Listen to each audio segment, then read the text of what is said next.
আর প্রাণের বন্ধুরা,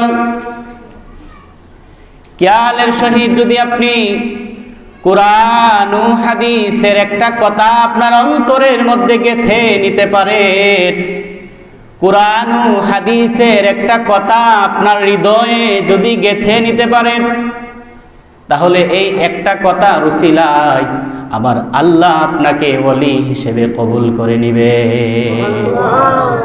যদি আপনি খেয়ালের সহিত যদি শুনেন, এই কথাগুলো আপনাকে খেয়ালের সহিত শুনতে হবে। আমার প্রাণের বাবারা, খেয়াল ছাড়া যদি আপনি ওয়াজ নসিহত শুনতে থাকেন, যদি আপনি খেয়াল না করেন, অন্তরের কান দ্বারা যদি আপনি না শুনেন, ওয়াজ নসিহত সময়ের পর সময় শুনতে পারবেন, দিনের পর দিন শুনতে পারবেন, রাতের পর রাত শুনতে পারবেন, অন্তরের কান দ্বারা না শোনার কারণে সেই কথাগুলো আপনার কোনো কাজে আসবে না। আওয়াজ দিয়ে বলুন ঠিক কিনা? যদি বিয়া খেয়ালে আপনি কথাগুলো শুনেন, তাহলে এই কথাগুলো আপনাকে মসজিদ পর্যন্ত নিয়ে আসতে পারবে না। বেখেয়ালে যদি কথাগুলো আপনি শ্রবণ করেন,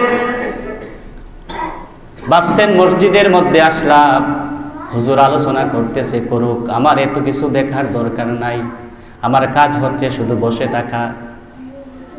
ওরে দুনিয়ার মুসলমান, শুধু বসেই থাকলেই হবে না।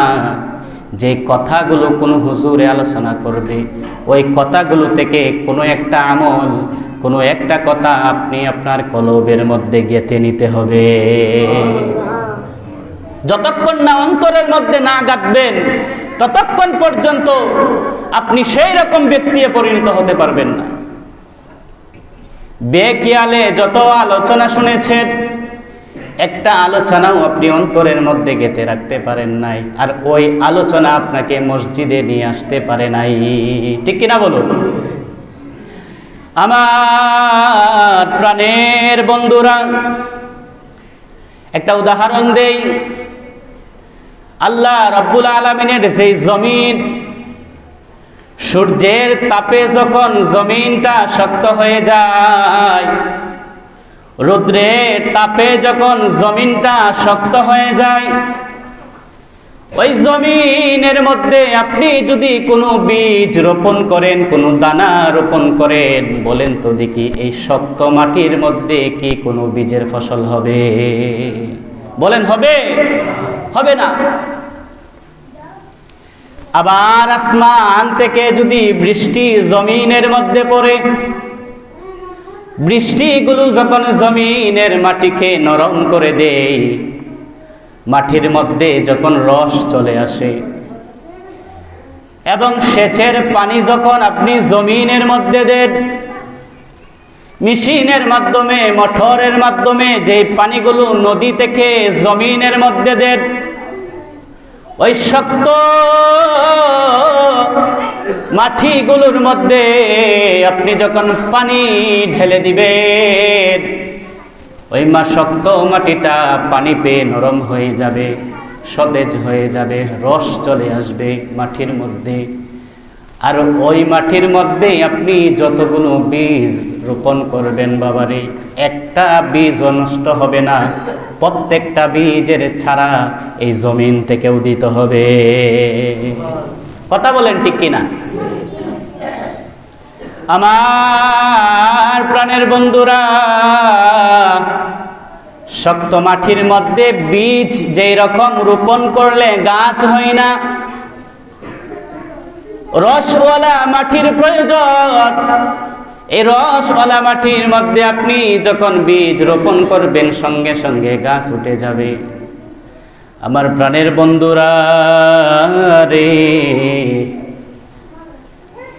এই আমাদের দেহের ভিতরে একটা গোশতের টুকরো রয়েছে, বাম দুধের স্তনের 2 আঙ্গুল নিচে একটা গোশতের টুকরা রয়েছে, যেটাকে বলা হয় কলব। বলেন সেটার নাম কি? যেটাকে বলা হয় হৃৎপিণ্ড, যেটাকে বলা হয় হার্ট। ওই একটা গোশতের টুকরা রয়েছে, এটাকে বলা হয় কলব। এটা হচ্ছে আখিরাতের একটা জমিন। বলুন না সুবহানাল্লাহ। আপনার দেহের ভিতরে যে একটা কলব রয়েছে, এটা হচ্ছে আখিরাতের একটা জমিন। ওরে বাবারা, এই আখিরাতের যে জমিনটা, ওই জমিনের মধ্যে আপনাকে ফসল ফলাইতে হবে। ওই জমিনটার মধ্যে আপনাকে বীজ রোপণ করতে হবে। জমিনটার মধ্যে বীজ রোপণ করে ছালা উঠাইতে হবে, গাছ উঠাইতে হবে। বাবারে, যদি আপনি গুনাহ করতে করতে করতে করতে ওই কলবটাকে ময়লা করে ফেলেন, কলবটাকে যদি অপরিষ্কার করে ফেলেন, গুনাহ করতে করতে আপনার কলবটা শক্ত হয়ে যাবে। ওই কলব যদি শক্ত হয়ে যায়, ওই কলব যদি শক্ত হয়ে যায়, যত আখিরাতের বীজ আপনি রোপণ করেন না কেন, যত বীজগুলো আপনি রোপণ করবেন, একটা বীজেরও ছাড়া উদিত হবে না। কথা বলেন ঠিক কিনা? এই কলবটা পরিষ্কার, দুনিয়ার সব পরিষ্কার। কথা বলেন, আওয়াজ দেন ঠিক কিনা? এই কলবটার মধ্যে যদি কোনো ময়লা থাকে, আর এই অন্তরের মধ্যে যদি কোনো ত্রুটি থাকে, তাহলে এই দুনিয়ার মধ্যে সব কিছু আপনার ভুল হবে। আওয়াজ দিয়ে বলুন ঠিক কিনা? এই কলবটাকে যদি পরিষ্কার করতে পারেন, আয়না স্বরূপ যদি করতে পারেন, তাহলেই আপনি দুনিয়ার মধ্যে সফলতা অর্জন করতে পারবেন। আওয়াজ দিয়ে বলুন সুবহানাল্লাহ। তাহলে গুনাহ করতে করতে যদি এই কলবের জমিনটা শক্ত হয়ে যায়, আখিরাতের বীজ আপনি ফালাইলেও গাছ উঠবে না। কথা বলেন ঠিক কিনা? এই কলবটাকে আগে নরম করতে হবে, এই কলবটাকে আগে নরম করতে হবে, সতেজ করতে হবে, তারপরে চারা লাগাইতে হবে, বীজ রোপণ করতে হবে, তাহলেই চারা উঠবে। আওয়াজ দিয়ে বলুন ঠিক কিনা? আমার প্রাণের বন্ধুরা রে, অনেকের কলব গুনাহ করতে করতে শক্ত হয়ে গেছে, এমন ভাবে শক্ত হয়ে গেছে ওই ব্যক্তিকে নামাজের কথা বললেও সে নামাজ পড়তে আসে না। কথা বলেন ঠিক কিনা? আওয়াজ দিতে হবে। এমনও কিছু মানুষ আছে, গুনাহ করতে করতে করতে করতে তার কলবটা শক্ত হয়ে গেছে, এমন শক্ত হয়ে গেছে ওই বান্দাকে নামাজের কথা বললে নামাজ পড়তে আসে না। ওয়াজ নসিহত করলে তার অন্তরের মধ্যে গিয়ে সেই কথাগুলো বসে না। ওয়াজ নসিহত করলে তার হৃদয়ের মধ্যে গিয়ে সেই কথাগুলোর ধাক্কা লাগে না। আমার প্রাণের বন্ধুরা, সেটার কারণ হচ্ছে তার কলবটা শক্ত হয়ে গেছে। কলবটা এমন ভাবে শক্ত হয়ে গেছে, নামাজের কথা বললে নামাজে আসে না, রোজার কথা বললে সে রোজা রাখে না, মিথ্যা কথা ছাড়তে বললে সে মিথ্যা কথা ছাড়ে না, মানুষকে কষ্ট দেওয়া থেকে বিরত থাকতে বললে সে মানুষকে কষ্ট দেওয়া থেকে বিরত থাকে না। ঠিক কিনা বলুন? নেক কাজ করতে গেলে সে নেক কাজ করতে আসে না। আওয়াজ দিয়ে বলুন ঠিক কিনা?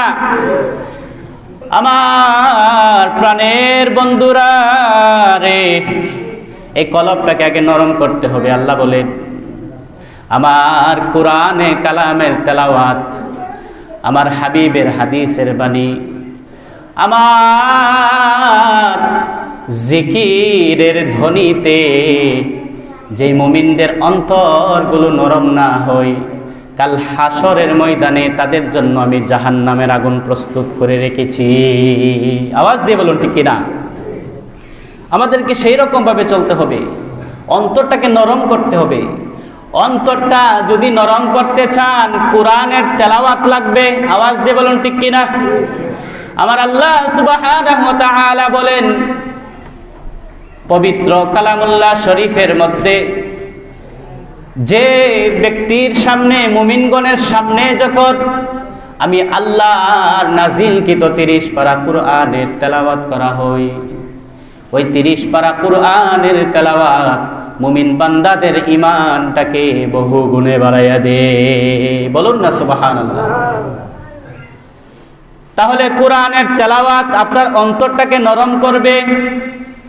নবীজি সাল্লাল্লাহু আলাইহি ওয়াসাল্লামের হাদিসের বাণী আপনার অন্তরটাকে নরম করে দিবে। আল্লাহর জিকিরে আপনার অন্তরটাকে নরম করে দিবে। আওয়াজ দিয়ে বলুন সুবহানাল্লাহ। আর যখন আপনার অন্তরটা নরম হয়ে যাবে, আপনার অন্তরটা যখন পরিষ্কার হয়ে যাবে, নরম হয়ে যাবে আল্লাহর ভয়েতে, আল্লাহর ভয় যখন এই অন্তরের মধ্যে ঢুকে যাবে, আল্লাহর ভয় যখন অন্তরের মধ্যে কাজ করবে, আর ওই সময় যখন আপনি আখিরাতের বীজ অন্তরের মধ্যে রোপণ করবেন, সঙ্গে সঙ্গে সেই আখিরাতের বীজ এই কলবের মধ্যে ছাড়া উঠতে থাকবে। বলুন না সুবহানাল্লাহ। তখন আপনার দ্বারা গুনাহের কাজ হবে না, আপনার দ্বারা আর অন্যায়ের কাজ হবে না। আপনি আর নামাজ ছাড়তে পারবেন না, আপনি আর রোজা ছাড়তে পারবেন না। শত আঘাত করলেও আপনার জবান দ্বারা মিথ্যা কথা আসবে না। শত কঠিন শাস্তি দিলেও আপনি আল্লাহর হুকুম থেকে এক কদমও পিছু পা হবেন না। আওয়াজ দিয়ে বলুন না সুবহানাল্লাহ। আমার প্রাণের বন্ধুরা, আল্লাহ সুবহানাহু ওয়া তাআলা উদাহরণ দিয়েছেন পবিত্র কোরআনের মধ্যে। আল্লাহ বলেন, যদি দুনিয়ার মধ্যে এমন একটা পাথর থাকে, ওই পাথরের মধ্যে যদি 1 থেকে 2 ঘন্টা 5 ঘন্টাও যদি বৃষ্টির পানি ওই পাথরের মধ্যে পড়ে, শুধু বৃষ্টির পানি নয়, যদি 100 বছর ওই পাথরের মধ্যে পানি পড়ে, ওই পানি মাটিকে, পাথরের নিচে যত মাটি রয়েছে সবগুলো মাটিকে ধুয়ে মুছে নদীতে নিয়ে যাবে। কিন্তু বলেন, ওই পাথরটা কি কোনোদিন নরম হবে? বলেন, পাথর নরম হবে? কোনোদিন পাথর নরম হবে না। আমার প্রাণের বন্ধুরা রে, আল্লাহ সুবহানাহু ওয়া তাআলা বলে দিয়েছেন পবিত্র কোরআনের মধ্যে, আল্লাহ বলেন, এমনও কিছু দুনিয়ার মধ্যে এমনও কিছু পুরুষ রয়েছে, দুনিয়ার মধ্যে এমনও কিছু নারী রয়েছে যাদের কল্পগুলো, যাদের হৃৎপিণ্ডটা, যাদের কল্পটা দুনিয়ার পাথরের চাইতেও আরো শক্ত হয়ে আছে। আল্লাহ সুবহানাহু ওয়া তাআলা সূরা বাকারার ৭৪ নম্বর আয়াতের মধ্যে উল্লেখ করেন, সুম্মা কাসাত কুলুবুকুম মিন বা'দি যালিকা ফাহিয়া কাল হিজারাহ। আল্লাহ সুবহানাহু ওয়া তাআলা বলেন, এরপরেও কি তোমাদের হৃদয় কঠিন হয়ে গেল? কি রকম কঠিন হলো? আল্লাহ বলেন, আও আশাদ্দু কসওয়া, এই হৃদয়টা পাথর কিংবা তার চেয়েও আরো কঠিন হয়ে গেল। এই মুমিনের কলবের কথা বলতেছে, অন্তরের কথা বলতেছেন যে তাদের অন্তরটা এত বেশি কঠিন হয়ে গেল। আও আশাদ্দু কসওয়া, একটা দুনিয়ার পাথরের চেয়েও আরো বেশি কঠিন হয়ে গেল। আমার প্রাণের বন্ধুরা রে, আল্লাহ সুবহানাহু ওয়া তাআলা বলেন, ওয়া ইন্না মিনাল হিজারতি লামা ইয়াতাফাজ্জারু মিনহুল আনহার।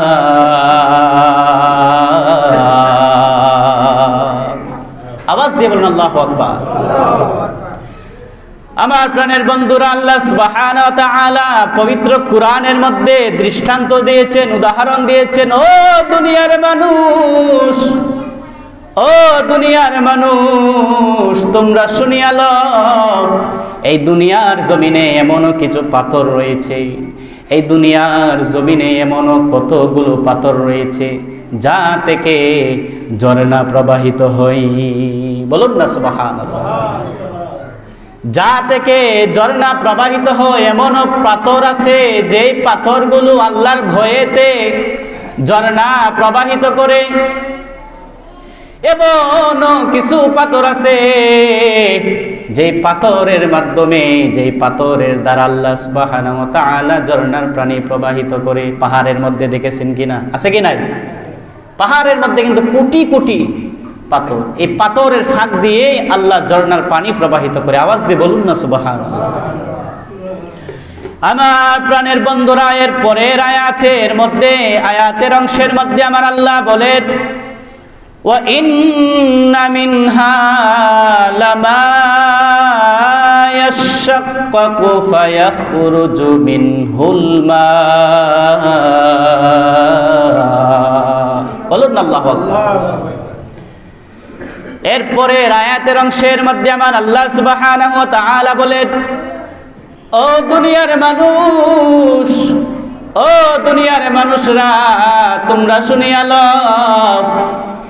আল্লাহ সুবহানাহু ওয়া তাআলা দুনিয়ার মানুষদেরকে জানাইয়া দিচ্ছেন, ও দুনিয়ার মানুষ, এই দুনিয়ার জমিনের উপরে এমনও পাথর আছে, দুনিয়ার জমিনের উপরে এমনও পাথর আছে যেই পাথরগুলো ফেটে যাওয়ার সাথে সাথে এই পাথর থেকে পানি প্রবাহিত হয়। বলুন না সুবহানাল্লাহ।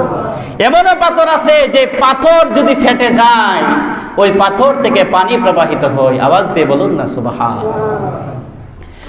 আমার প্রাণের বন্ধুরা, এই আয়াতের আরেক অংশের মধ্যে আমার আল্লাহ সুবহানাহু ওয়া তাআলা বলেন, ওয়া ইন্না মিনহা লামা ইয়াহবিতু মিন খাশিয়াতিল্লাহ।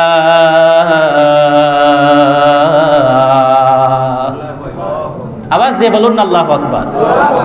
আল্লাহু আকবার বলতে কি কষ্ট হয়? সুবহানাল্লাহ বলতে কি কষ্ট হয়? আল্লাহু আকবারের ফজিলত কিন্তু অত্যন্ত বেশি, অনেক বেশি ফজিলত। যাই হোক, সামনে আলোচনা করব। আল্লাহ সুবহানাহু ওয়া তাআলা আয়াতের পরের অংশের মধ্যে বলেন, ওয়া ইন্না মিনহা লামা ইয়াহবিতু মিন খাশিয়াতিল্লাহ। এই জমিনের উপরে এমনও কিছু পাথর রয়েছে যেই পাথরগুলো আমি আল্লাহর ভয়েতে কান্না করে। বলুন না সুবহানাল্লাহ। ও দুনিয়ার মানুষ, এই দুনিয়ার জমিনের উপরে এমন কিছু পাথর আছে যেই পাথরগুলো আমি আল্লাহর ভয়েতে কান্না করে। কিন্তু দুনিয়ার মধ্যে আল্লাহ বলেন, এই জমিনের উপরে, এই দুনিয়ার জমিনের উপরে এমন কিছু পুরুষ রয়েছে, এমন কিছু নারী রয়েছে, যেই পুরুষগুলো, যেই নারীগুলো আমি আল্লাহর ভয়েতে এক ফোঁটা চোখের পানিও তাদের চোখ দিয়ে বের হয় না। আওয়াজ দিয়ে বলুন না ঠিক কিনা। এমন কিছু মানুষ আছে যাদের অন্তরটা পাথর হয়ে গেছে, পাথরের চেয়েও আর কঠিন হয়ে গেছে। আল্লাহ বলতেছে, ও দুনিয়ার মানুষ, তোমাদেরকে আমি দৃষ্টান্ত দিচ্ছি, যে পাথর থেকে পানি প্রবাহিত হয় না, ওই পাথরও আমি আল্লাহর ভয়েতে কান্না করে। বলুন না সুবহানাল্লাহ।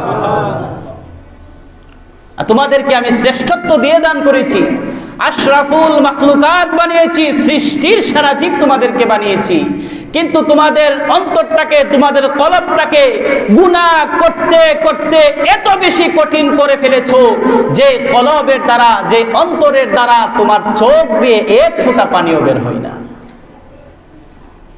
তাহলে অন্তরটা নরম করার দরকার আছে কি নাই? এই কারণে বলি বাবা, খেয়ালের সহিত আলোচনা শুনেন। সারা জীবন আলোচনা শুনলেন, নিজের মধ্যে যদি আলোচনার কোনো ফায়দা না আসে, এ সারা জীবন আলোচনা শুনে কোনো লাভ হবে বলেন? কোনো লাভ হবে না। শুধু আমি কেন, এই যুগের শ্রেষ্ঠ আলেমকে যদি আপনি দাওয়াত দিয়ে আনেন,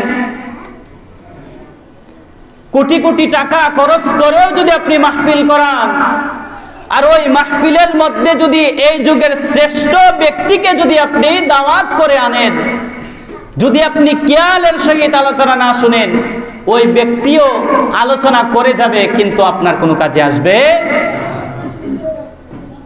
তাহলে অন্তরটাকে নরম করতে হবে। আপনার অন্তর যখন নরম হয়ে যাবে, অটোমেটিকলি আপনি নামাজে চলে আসবেন। কারণ এই অন্তরটার সাথে মাওলা পাকের একটা সম্পর্ক আছে। কথা বলেন ঠিক কিনা? এই অন্তরের একটা টান থাকবে, আল্লাহর প্রতি ভালোবাসার একটা টান থাকবে। আপনি জিগায় দেখেন, জিজ্ঞেস করে দেখেন, যারা নামাজ পড়ে যখন আজান হয় তাদেরকে কেউ বলতে হয় না যে নামাজে আসেন। কথা বলেন ঠিক কিনা? এখানের মধ্যে যারা নামাজ পড়তেছে, 5 ওয়াক্ত নামাজ যারা পড়ে নিয়মিত, তাদেরকে জিজ্ঞেস করেন, বাবা মসজিদের মধ্যে যখন আজান হয়, কেউ কি আপনাকে বলে নামাজে যাওয়ার জন্যে?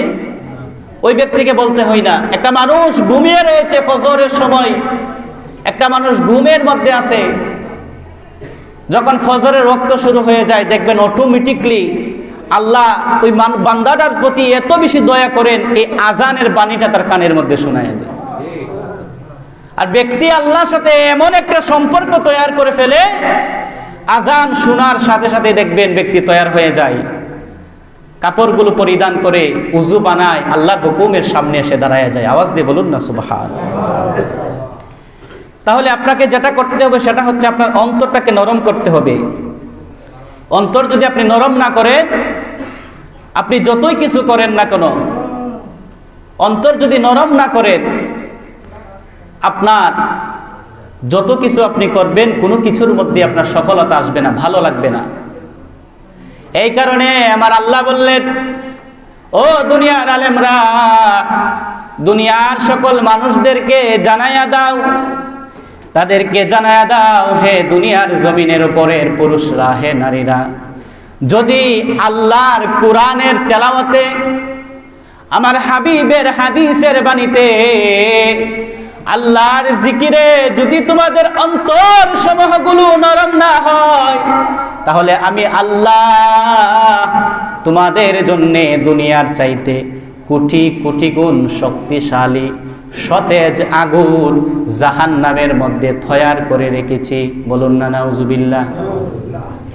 ও দুনিয়ার মানুষ, যদি আমার কোরআনের তেলাওয়াতে, আমার হাবিবের হাদিসের বাণীতে, যদি আমার জিকিরে তোমাদের অন্তর সমূহগুলো নরম না হয়, তাহলে সেই অন্তরটাকে নরম করার জন্যে দুনিয়ার চাইতে কোটি কোটি গুণ সতেজ শক্তিশালী আগুন তোমাদের জন্যে আমি জাহান্নামের মধ্যে তৈরি করে রেখেছি। ও মুমিন বান্দারা, ও মুমিন বান্দারা রে, অন্তর যদি নরম না হয়, তাহলে তোমাদের অন্তরকে জাহান্নামের মধ্যে জ্বালাইয়া নরম কইরা তারপর আমার জান্নাতে নিয়ে যাব। পড়তে হবে, না পুরাইয়া নিবেন না। এই কারণে অন্তর যদি না পুরাইতে চান, তাহলে এটার ভিতরে আপনার ভয় ঢুকাইতে হবে। আওয়াজ দিয়ে বলুন না সুবহানাল্লাহ। এই ভয় যদি আপনার অন্তরের মধ্যে থাকে, তাহলে আপনি গুনাহের কাজ করবেন না। গুনাহের কাজ আপনার চোখের সামনে আসলেও ভয়, অন্তরের মধ্যে একটা ভয় কাজ করবে যে এটা করা যাবে না। আমার প্রাণের বন্ধুরা, শত উদাহরণ দিলেও, কারণ সেটা তো চোখের সামনে দেখানো সম্ভব নয়, বিশ্বাস নাও হতে পারে, আবার বিশ্বাস হতেও পারে। যাদের অন্তরের মধ্যে ভয় আছে তারা বিশ্বাস করবে, আর যাদের অন্তরের মধ্যে ভয় নাই তারা বিশ্বাস করবে না। এই যে আজকে জুমার দিন, রহমতের ফেরেশতাগুলো দরজার সামনে আছে, কেউ কি দেখছেন? এটাকে আপনাকে বিশ্বাস করতে হবে। আওয়াজ দিয়ে বলুন না সুবহানাল্লাহ।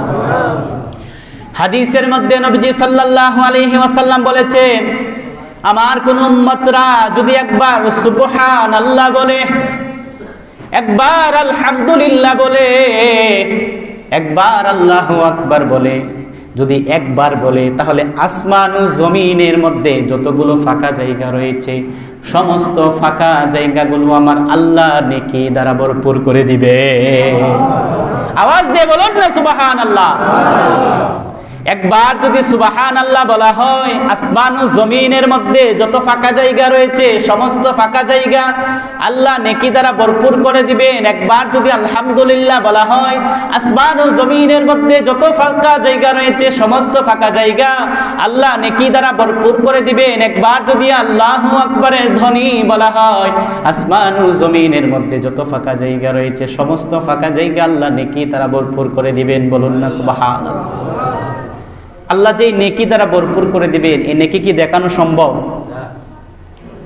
এই নেকি কি দেখানো সম্ভব? আমি কেন, এই পৃথিবীর মধ্যে যত উলামায়ে কেরাম রয়েছেন, যত মুজতাহিদ ইমামগণ রয়েছেন, কারো পক্ষে সম্ভব নয় নেকি দেখানো। আওয়াজ দিয়ে বলুন না ঠিক কিনা। নেকির কি ওজন? আমার প্রাণের বন্ধুরা, সাহাবায়ে কেরাম আল্লাহর পেয়ারা হাবিব সাল্লাল্লাহু আলাইহি ওয়াসাল্লাম কে বললেন, ইয়া রাসূলুল্লাহ, ইয়া হাবিবাল্লাহ, নেকি কি জিনিস? বলুন না সুবহানাল্লাহ।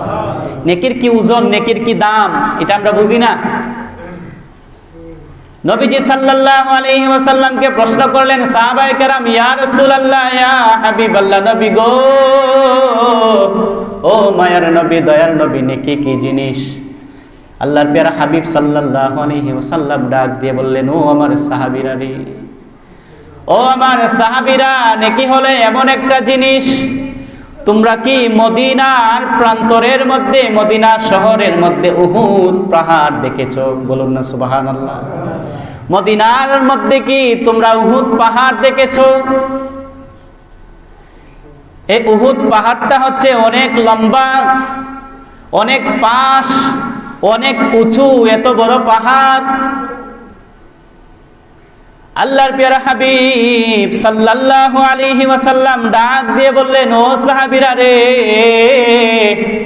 কয়েক মাইল লম্বা হচ্ছে সেই উহুদ পাহাড়, কয়েক মাইল ফাঁস হচ্ছে উহুদ পাহাড়, অনেক উঁচু হচ্ছে উহুদ পাহাড়।